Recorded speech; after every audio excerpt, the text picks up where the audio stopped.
In the shadows of global finance, one Italian dynasty quietly reigns over an empire worth hundreds of billions, controlling iconic brands like Ferrari, Maserati, Jeep, Chrysler, and even stakes in The Economist. The Agnelli family doesn't just build cars. They shape economies, influence media narratives, own a legendary soccer club valued at billions, and hold sway over Italy's largest bank. Employing hundreds of thousands worldwide, they command nearly a third of Italy's stock market. More powerful than many nations, they've mastered survival by aligning with fascists, allies, and communists alike. This is the gripping saga of how the Agnellis built and protect an unbreakable empire of money. Welcome to Empire of Money, the founding vision. From humble origins to automotive revolution. In 1899, Italy was a young nation struggling to modernize, its northern regions buzzing with industrial potential, while much of the country lagged in rural poverty. Roads were scarce, horses dominated transport, and automobiles were a distant luxury imported from abroad. Yet one visionary saw the future clearly. Giovanni Agnelli, a former cavalry officer with sharp business instincts and unyielding ambition. Born in 1866 into a modest family in Villar-Perosa near Turin, Giovanni wasn't from old aristocracy, but possessed the drive to create one. He co-founded Fabbrica Italiana Automobili Torino, Fiat, with a group of investors, pouring his energy into turning a fledgling workshop into an industrial force. By 1900, the first Fiat plant opened, employing just 35 workers who hand-built 24 cars that year. It was modest, but revolutionary. Italy had no domestic car industry, no infrastructure to support it. Giovanni quickly asserted control. Starting as a junior partner, he maneuvered to become managing director, buying out shares and acquiring key patents for engines and chassis. He introduced innovative production techniques inspired by American methods, precision tooling, early assembly lines, and standardized parts that slashed costs and boosted output. By 1904, production surged fivefold. By 1906, Fiat churned out over 1,000 vehicles annually and even opened a dealership in New York before most Italians owned cars. But growth brought risks. In 1908, Fiat faced a devastating scandal. Accusations of falsified accounts and stock manipulation rocked the company. The board resigned en masse, and Giovanni was hauled into court.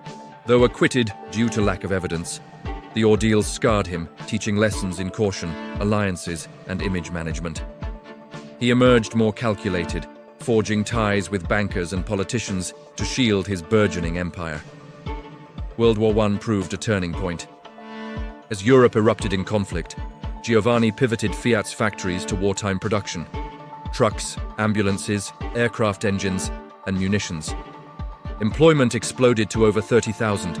Profits soared, but so did criticism of war profiteering. To counter backlash, Giovanni funded rising nationalist Benito Mussolini's newspaper in 1914, a strategic bet that would pay dividends later. Post-war, Fiat dominated Italy's auto sector, symbolizing national progress. Giovanni expanded aggressively. New models for the masses, like the affordable Fiat 509, brought motoring to ordinary Italians. He built worker housing, schools, and sports facilities, paternalistic moves that fostered loyalty while tying communities to the company. By his death in 1945, Fiat was Italy's industrial backbone. But the real empire building awaited his successors. The family's resilience shone through crises. They navigated economic slumps, labor strikes, and political upheavals by adapting relentlessly. Giovanni's early gambles, betting on cars when skeptics laughed, embracing mass production when artisans dominated, laid the foundation for a dynasty that would redefine power. If this deep dive into the Agnelli origins hooked you, smash that like button. Subscribe to Empire of Money for more untold stories of wealth and influence. Drop a comment with your thoughts on how one man's vision changed a nation, and share this video with friends who love history's hidden power players. Turn on notifications. You won't want to miss what's next. Surviving dictators. Alliances, wars, and the art of political mastery. As Europe plunged into the chaos of World War I in 1914, Giovanni Agnelli saw not just destruction, but opportunity. Fiat's factories in Turin transformed overnight from civilian car production to a wartime powerhouse, churning out trucks, ambulances, aircraft engines, tanks, tractors, and even munitions. Employment skyrocketed from a few thousand to over 30,000 workers, laboring around the clock. Profits exploded, turning Fiat into one of Italy's industrial giants almost overnight. But massive gains drew massive scrutiny. Accusations of war profiteering flew thick and fast. Critics lambasted companies like Fiat for enriching themselves on the blood of soldiers. Giovanni, ever the strategist, needed protection. Enter Benito Mussolini, the fiery socialist turned nationalist journalist whose newspaper Il Popolo d'Italia was struggling financially. In 1914, Agnelli met Mussolini and quietly funneled funds to his movement, a calculated investment in a rising star. The payoff came swiftly. When post-war investigations threatened to tarnish Fiat's reputation and probe those wartime profits, Mussolini, now wielding influence, intervened, sweeping the scandals under the rug. Their alliance deepened. By 1923, Mussolini, having marched on Rome and seized power, appointed Giovanni a lifelong senator in the National Fascist Party. Fiat boomed under the regime, protected markets, state contracts, and autarkic policies that shielded it from foreign competition. The Mirafiori plant, a massive complex opened in 1939 on Turin's outskirts, symbolized this era. Vast assembly lines designed for efficiency, employing tens of thousands. Fiat's workforce swelled to over 50,000 by the late 1930s, dominating Italy's automotive and aviation sectors. Giovanni diversified too. Ball bearings through RAV, newspapers like La Stampa, acquired in the 1920s, and even Juventus Football Club in 1923, buying national passion to bolster family prestige. Yet Giovanni walked a tightrope. While benefiting from fascism, he maintained distance. Mussolini once grumbled that Agnelli was too old to be truly fascist. La Stampa avoided full propaganda alignment, and whispers suggest Fiat quietly aided anti-fascist networks in the 1930s. Giovanni hired dissidents, protected Jewish employees early on, and resisted total state control. Mussolini even warned subordinates about Fiat's growing autonomy, fearing it rivaled the regime itself. World War II tested this balancing act brutally. Fiat's lines shifted again: tanks, fighter planes, trucks for Mussolini's forces. And later, when Italy allied with Hitler, supplies flowed to the Axis. Allied bombings ravaged Turin factories, but production continued amid devastation. As tides turned in 1943, with Allies invading Sicily and Mussolini ousted, Giovanni pivoted sharply, expressing sympathy for the incoming forces, positioning Fiat as essential for any post-war order. It nearly wasn't enough. In April 1945, as liberation swept Italy, the National Liberation Committee accused Giovanni of fascist collaboration. Assets seized, control stripped, along with executives like Vittorio Valletta. Giovanni, aged 79 and frail, faced ruin. But Fiat was too vital. Italy's economy lay in tatters, unemployment loomed, reconstruction demanded industry. Investigations dragged, evidence of direct complicity thinned. Some accounts claim Fiat sabotaged production and aided partisans late in the war. Giovanni died on December 16, 1945, just months later, acquitted in absentia. Seizures proved temporary. Valletta, a trusted manager who'd run daily operations for years, stepped in as president from 1946, steering Fiat through the interim while Giovanni's young grandsons, Gianni and Umberto, matured. Too inexperienced in 1945, Gianni was just 24. They bided time as Valletta masterminded the miracle. Post-war Italy hungered for mobility. Valletta launched affordable icons. The Fiat 500 Topolino evolved into the Nuova 500 in 1957, a bubble-shaped people's car that motorized millions. Factories rebuilt, exports soared, Fiat captured markets in rebuilding Europe and beyond. By the 1950s, 1 in 5 Italian manufacturing jobs linked to Fiat or suppliers. In Turin swelled with migrants from the south, entire neighborhoods orbiting Mirafiori. The family endured because Fiat was indispensable. No government could dismantle Italy's industrial heart without catastrophe. Connections helped. royal ties, banker allies, quiet lobbying. By 1963, Gianni Agnelli rose to managing director. In 1966, at 45, he claimed the chairmanship, reclaiming full dynasty control. Valletta's stewardship bridged the gap, turning potential exile into triumphant return. They outlasted emperors, dictators, wars, emerging stronger fingerprints on Italy's rebirth.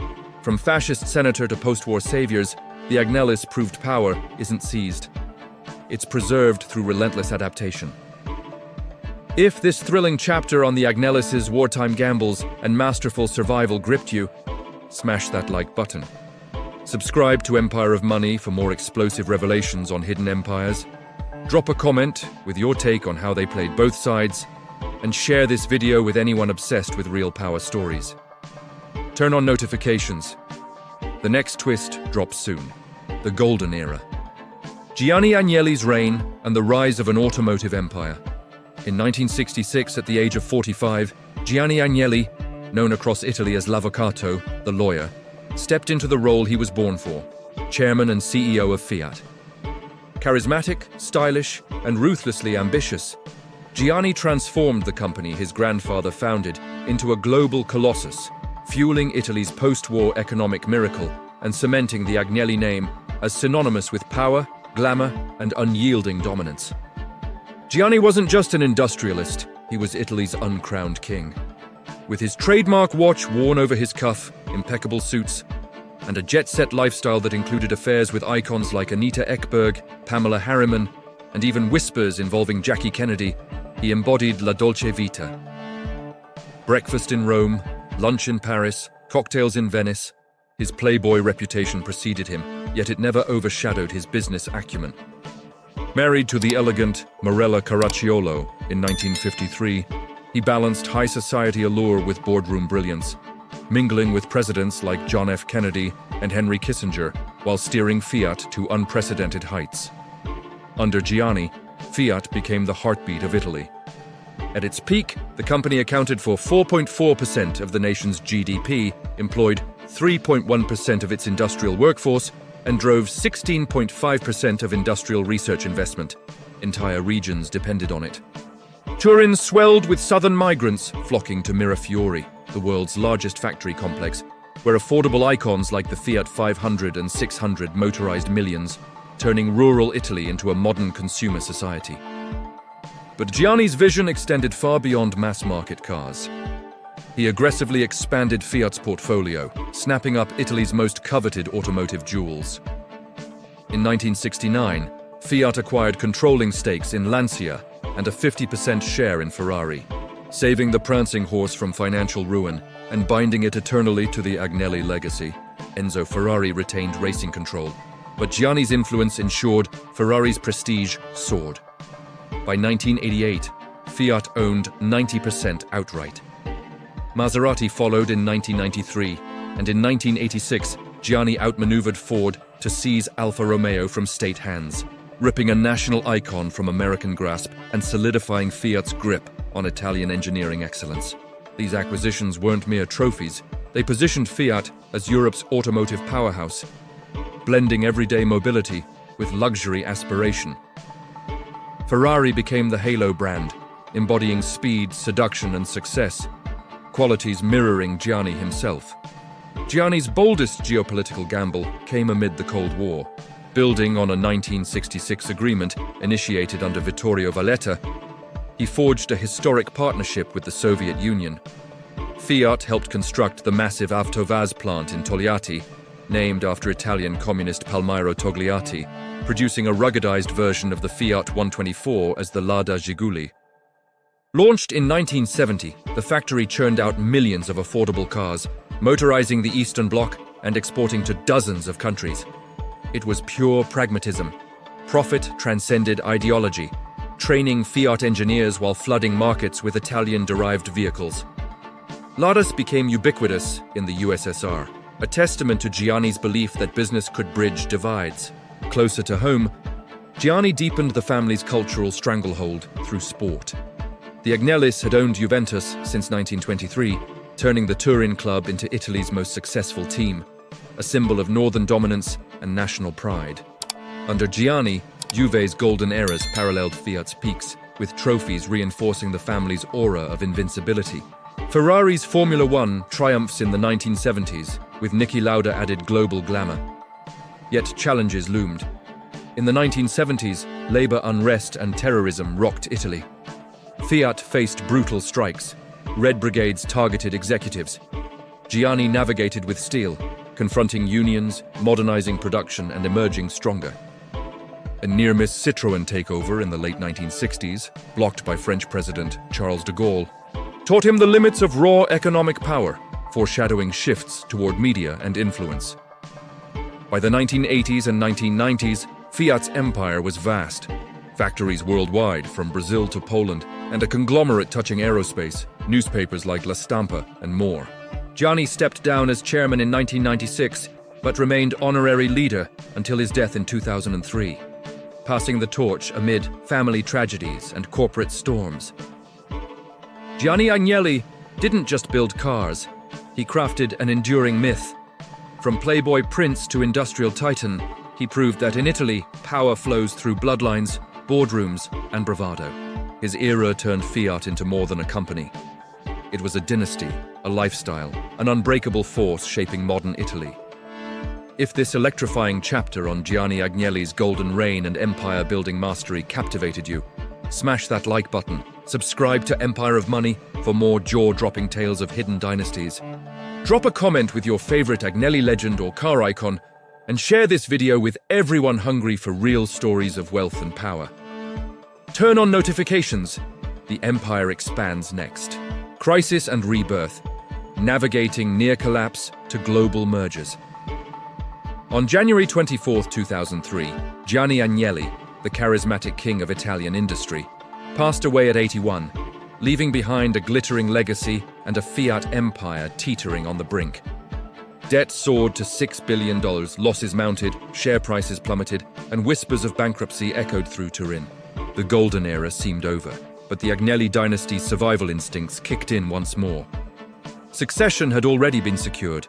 After tragedies struck potential heirs, Gianni handpicked his 21-year-old grandson John Elkann in 1997 as the future leader, grooming him amid family heartbreaks. Tragedy shadowed the Agnellis relentlessly.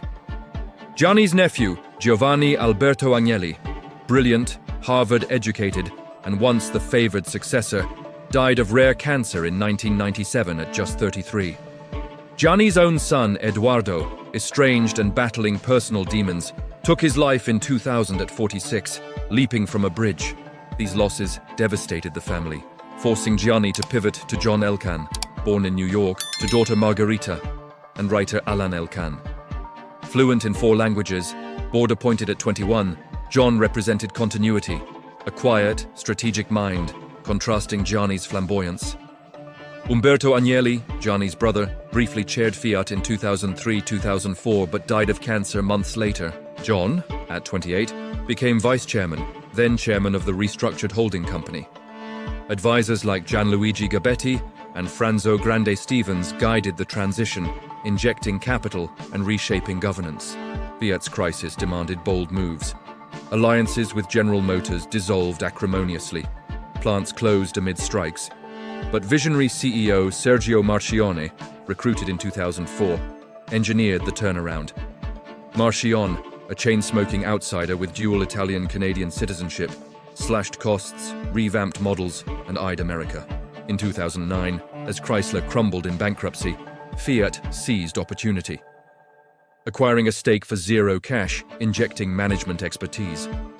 By 2014, Fiat owned Chrysler outright, forming Fiat Chrysler Automobiles, FCA, a transatlantic giant blending Italian design with American muscle in Jeep, Ram, Dodge. Exor, the family holding, relocated to Netherlands in 2016 for flexibility, held controlling stakes. Ferrari spun off in 2015-2016. A blockbuster IPO valued the prancing horse at billions, with Exor retaining voting control alongside Piero Ferrari. No longer burdened by mass-market woes, Ferrari soared as pure luxury. Media expanded too. Exor acquired control of Getty, La Repubblica, La Stampa. and a 43% stake in The Economist in 2015, projecting influence globally. John Elkann, calm and methodical, diversified aggressively. Exor grew net asset value eightfold under his watch, entering reinsurance, partner reacquisition in 2016, healthcare, stakes in Philips, Institut Mérieux, tech and more. Juventus remained the emotional core, owned since 1923, a symbol of pride amid scandals and triumphs. But shadows lingered. Family feuds erupted. Margherita Agnelli contested inheritances, alleging hidden assets and flawed agreements post Gianni and grandmother Morella's 2019 death. Legal battles raged over December holding. Tax probes settled in 2025 with $175 million payments, and a disputed 1998 note surfaced, claiming alternative wills. Yet John maintained ironclad control through layered structures. Giovanni Agnelli, BV owning Exor, ensuring dynasty dominance. The pinnacle came in 2021.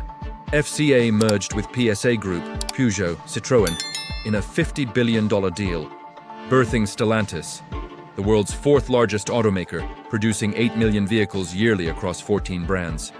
Jeep, Ram, Peugeot, Maserati, Alfa Romeo, and more.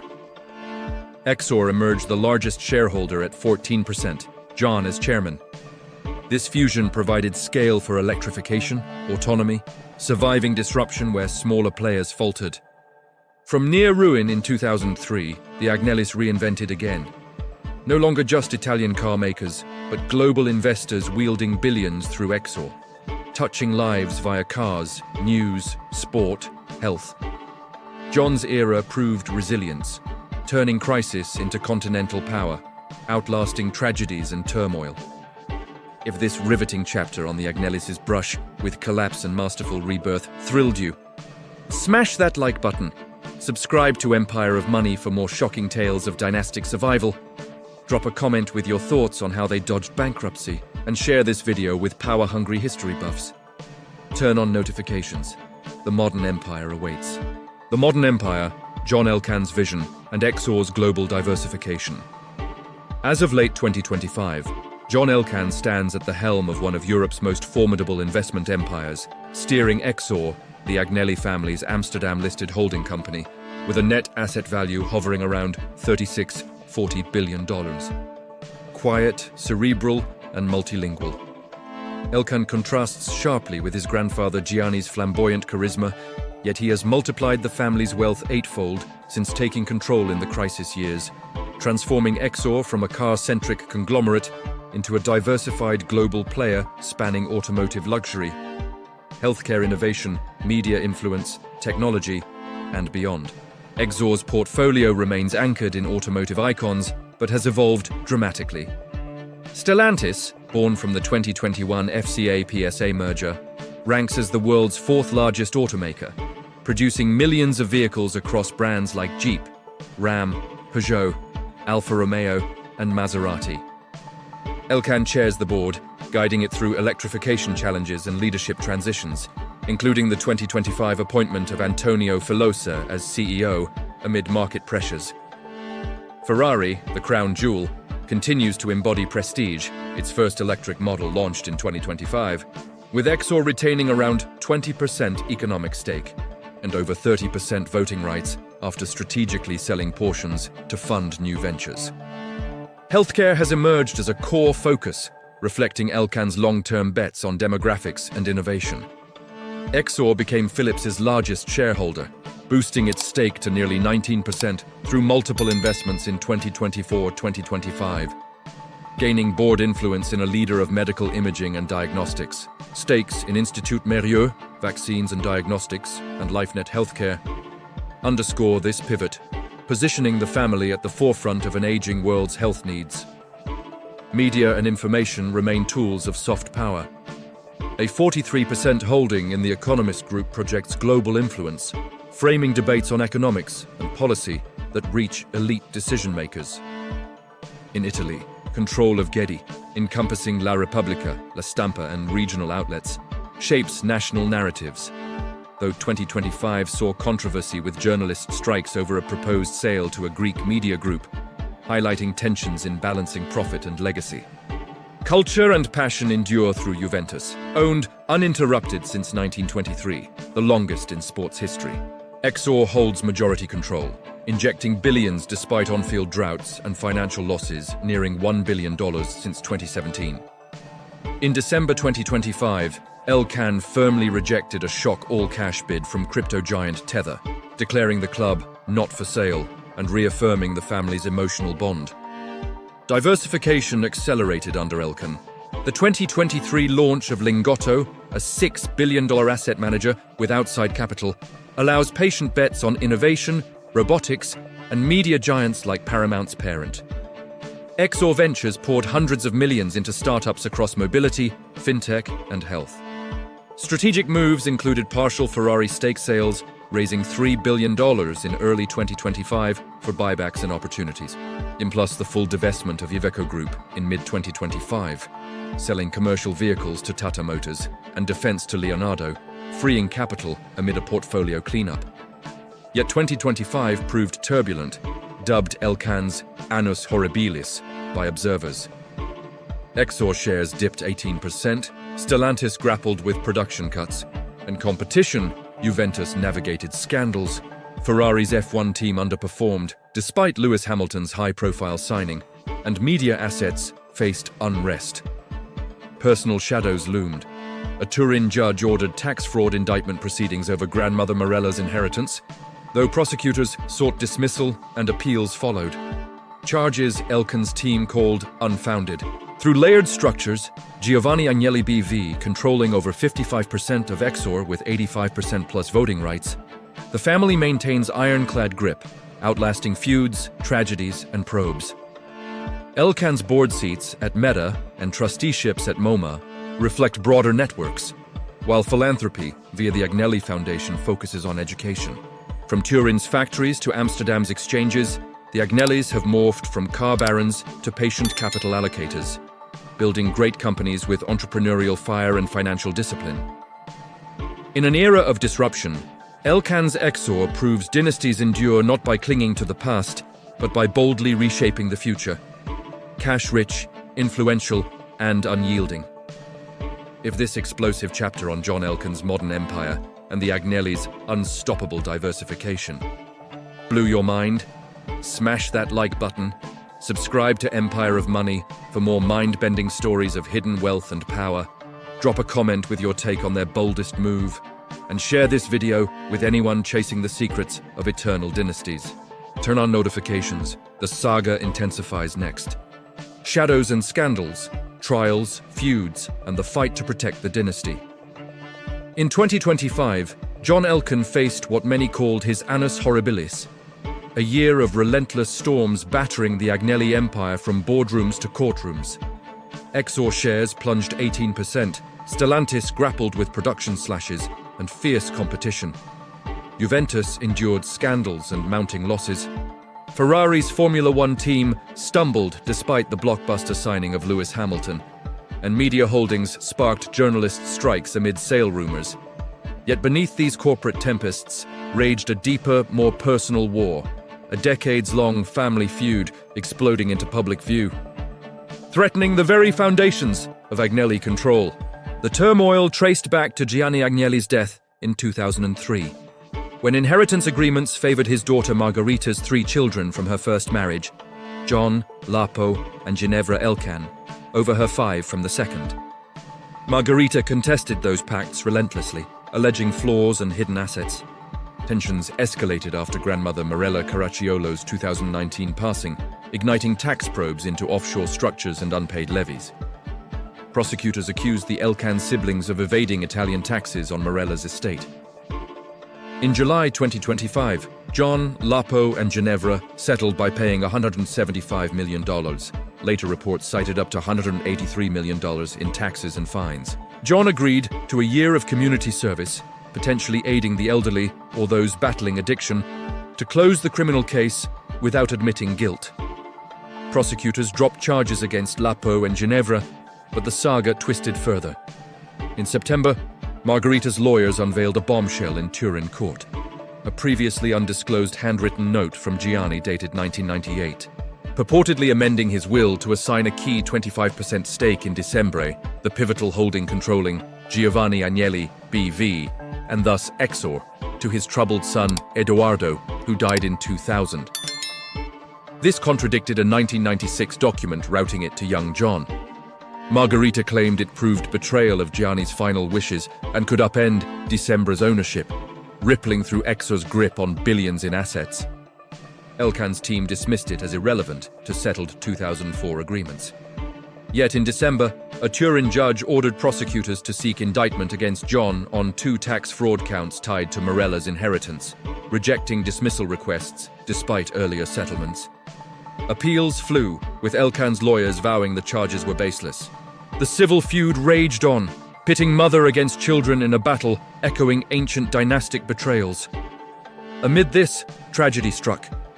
Maria Sole Agnelli, Gianni's sister, and a major shareholder with 11 to 12% influence, died at 100 in December 2025. Her branch had trailed only John's in power, yielding millions in dividends that year alone. Corporate fronts proved no calmer. In mid-2025, Exor divested the entire Iveco group. Tata Motors snapped up the core for $3.8 billion, Leonardo the defense arm for $1.7 billion, streamlining amid EV transitions. Ferrari launched its first electric model, but F1 disappointments fueled criticism. Stellantis appointed Antonio Filosa CEO after turmoil. Juventus rejected rumors of cousin Andrea Agnelli's return, and dramatically, a $1.1 billion all-cash bid from crypto giant Tether in December.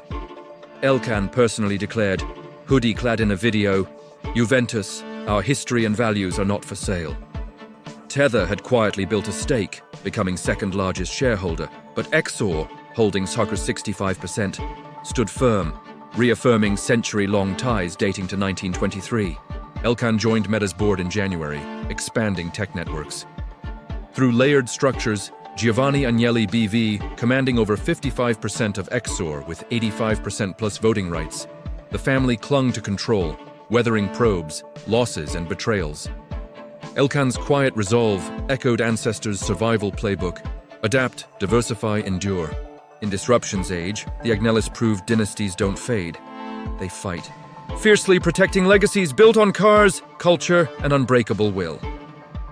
If this explosive chapter on the Agnelli family's brutal feuds, legal battles, and unyielding defense gripped you, smash that like button.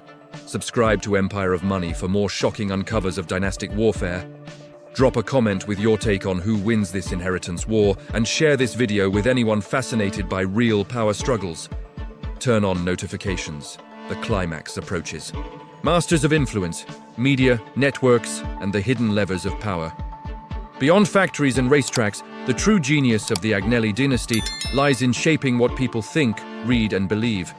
From the front pages of newspapers to the elite corridors of Brussels and global boardrooms, the family has masterfully woven a web of influence that amplifies their voice far louder than their wealth alone could command. Under Gianni Agnelli's reign, the seeds were planted with ownership of La Stampa, Turin's historic newspaper acquired in the 1920s, a tool to defend Fiat's interests and mold public opinion during turbulent times. But it was John Elkann who elevated this to a global scale. In 2012, Exor began acquiring stakes in RCS Media Group, briefly touching Corriere della Sera, Italy's paper of record. The real breakthrough came in 2019-2020. Exor seized control of Gedi Gruppo Editoriale, buying out the De Benedetti family's stake for over $100 million. Overnight, the Agnellis commanded La Repubblica, the progressive powerhouse that shapes left-leaning discourse. Alongside La Stampa, 13 local papers, radio stations, and digital outlets. This wasn't just business. It was reclaiming narrative control in a polarized Italy, balancing regional voices with national headlines. The crown jewel arrived in 2015, a 43.4% stake in The Economist Group, one of the world's most influential weeklies. Read by presidents, CEOs, and investors, its sharp editorials frame global markets, policy debates, and economic sentiment. Agnelli ownership ensures subtle alignment. Coverage that guides decisions in boardrooms from London to Washington, often favoring free markets, innovation, and European integration. Critics whisper of softened scrutiny on family holdings, but the impact is undeniable. Perception becomes reality, and the Agnellis help script it. This media empire mirrors strategies of dynasties like Murdoch or the Wallenbergs, owning the megaphone to protect assets, sway elections indirectly, and normalize agendas. In Italy, GD's reach tempers criticism of Stellantis layoffs or Juventus scandals. Internationally, The Economist bolsters Exor's image as a sophisticated, patient investor. Influence extends deeper into policy's shadowy realms. In the 1980s, Gianni helped found the European Roundtable for Industry, an elite lobby linking CEOs to EU leaders, pushing deregulation, single markets, and pro-business reforms that benefited Fiat's expansion. Decades later, Exor's 2016 relocation to the Netherlands unlocked flexibility. Lower taxes, easier mergers, and distance from Italian bureaucracy. John Elkann embodies this networked power. Board seats at Meta, joined January 2025, trusteeships at MoMA, and ties to think tanks place him in rooms where rules are drafted before public debate. Exor cultivates alliances with families like the Wallenbergs, sharing strategies for enduring control. Stakes in data giants like Clarivate, potentially rising to 17%, give early insights into trends shaping policy. AI, pharma patents, green tech. Philanthropy softens edges. The Agnelli Foundation funds education, innovation hubs like Italian Tech Week, burnishing reputations while scouting talent. Juventus and Ferrari aren't just assets. They're emotional anchors, uniting millions in passion, deflecting scrutiny with glory on pitch and track. In 2025's turbulence, inheritance battles, tax probes, corporate dips, these levers prove vital. Media downplays scandals, networks rally support, cultural icons like Juve, rejecting Tether's December bid, reaffirm loyalty, even as a Turin judge ordered indictment proceedings mid-December over Morella's estate taxes. Despite earlier settlements, Elkann's influence machine hums, framing narratives of baseless attacks. The Agnellis don't rule by decree. They persuade, connect, and endure. From Turin tabloids to global elites, they've turned information and relationships into the ultimate currency, ensuring their empire not only survives disruption, but shapes the world to come. If this mind-blowing chapter on the Agnellis' mastery of media, networks, and invisible power left you speechless, smash that like button. Subscribe to Empire of Money for more elite secrets exposed. Drop a comment with your thoughts on how influence trumps money, and share this video with truth seekers everywhere. Turn on notifications. The endgame approaches. Passion and prestige. Juventus, Ferrari, and the cultural crown jewels. No empire endures without capturing hearts. And for the Agnellis, that conquest began on the pitch and the track, turning raw emotion into unbreakable loyalty. In 1923, Edoardo Agnelli, son of founder Giovanni, became president of Juventus Football Club, a modest Turin team then. He poured family resources in, building stadiums, signing stars, and forging a bond that elevated Juve to Italy's most decorated club. 36 Serie A titles, multiple European triumphs, and made the Agnellis synonymous with national pride. Juventus wasn't just a hobby, it was strategic genius. Victories unified Italians across class divides. Factory workers in Mirafiori cheered alongside elites in Milan. The black and white stripes became a cultural force, reinforcing Agnelli dominance during fascism, post-war recovery, and beyond. Gianni Agnelli, the ultimate fan owner, attended matches religiously, his presence electrifying stadiums. Under him, Juve's golden eras, 1980s dominance with Platini, 1990s revival with Del Piero, 2010's dynasty under Andrea Agnelli, mirrored Fiat's peaks, trophies symbolizing family invincibility. By 2025, Exor holds around 65% of Juventus, valued over $1 billion despite recent losses nearing that figure from investments and scandals. The club injected billions in capital, navigating doping probes, Calciopoli relegation in 2006, from which they roared back, and 2022 accounting inquiries forcing board resignations. Yet loyalty endures. In December 2025, cryptocurrency giant Tether, having built a significant stake, launched a shock $1.1 billion all-cash bid for Exor's controlling shares. John Elkann, in a rare video wearing a Juve hoodie, declared firmly, "Juventus, our history and our values are not for sale." Exor unanimously rejected, reaffirming century-long stewardship from 1923, pouring fresh cash for revival. Parallel runs Ferrari, the ultimate symbol of desire. Fiat's 1969 50% acquisition saved Enzo Ferrari's struggling mark. By 1988, full control cemented it.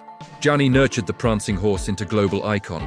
F1 legends like Schumacher's 5 titles in the 2000s burned prestige into the brand.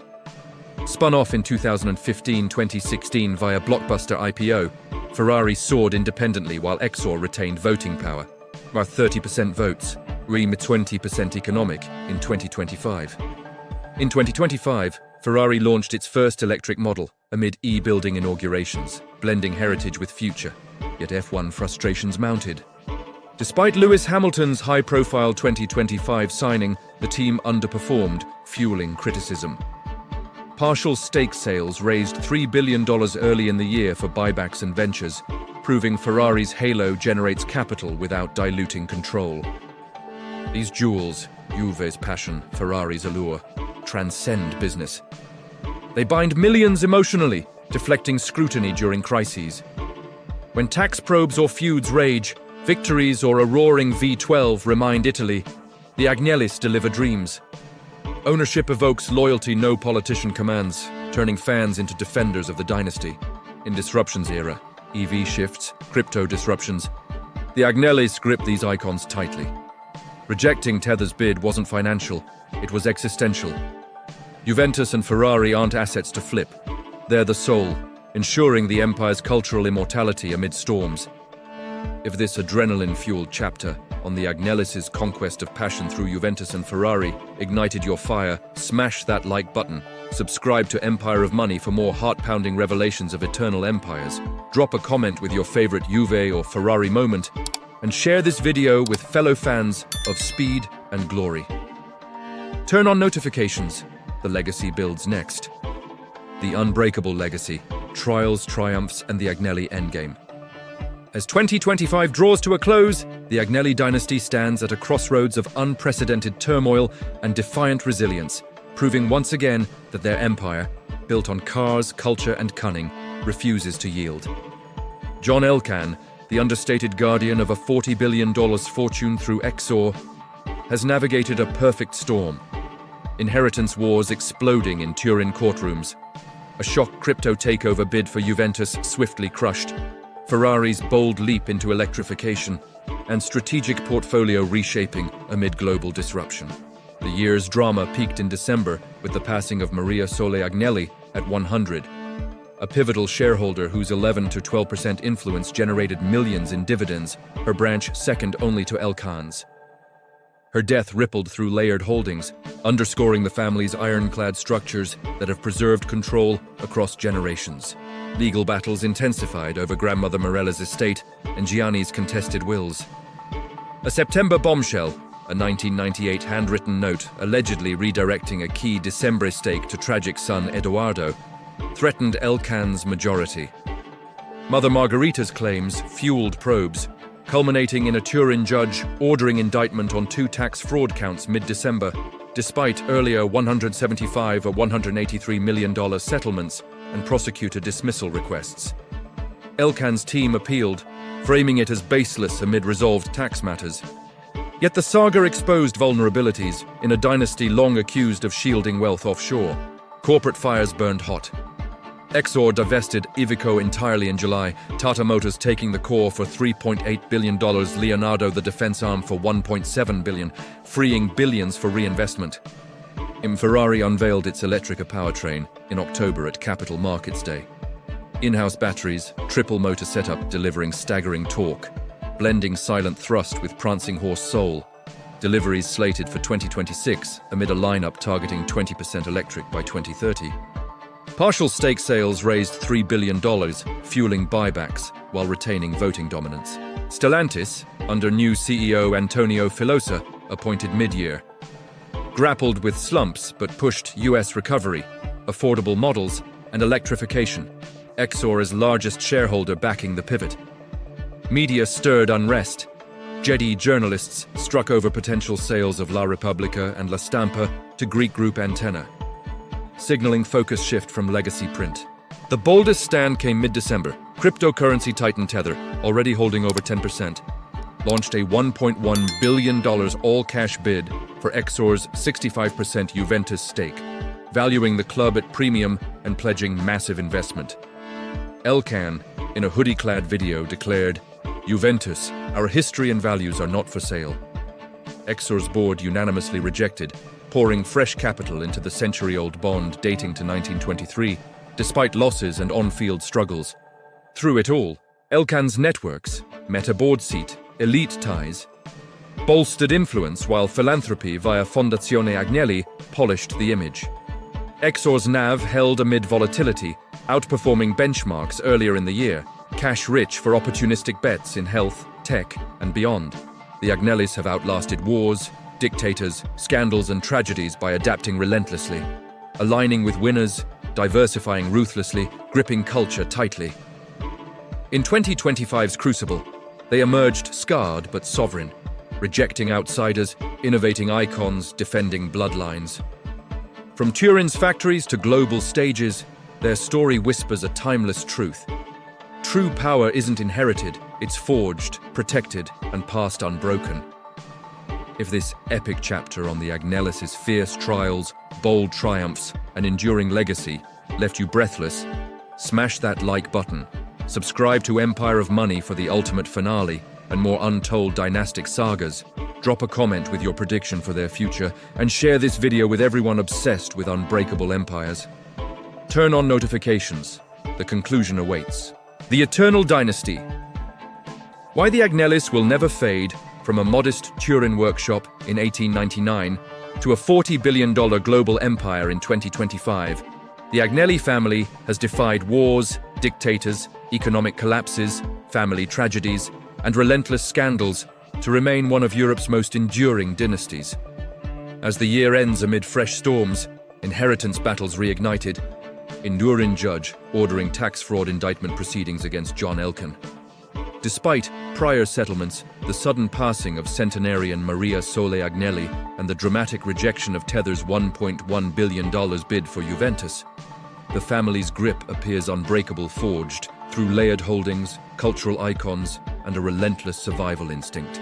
John Elkann, the quiet architect of the modern era, has steered Exor through 2025's Annus Horribilis. Shares down 18%, Stellantis navigating CEO transitions and market slumps under new leader Antonio Filosa. Ferrari unveiling its groundbreaking Electrica powertrain at October's Capital Markets Day, promising silent fury with in-house batteries and triple motor torque while maintaining voting control.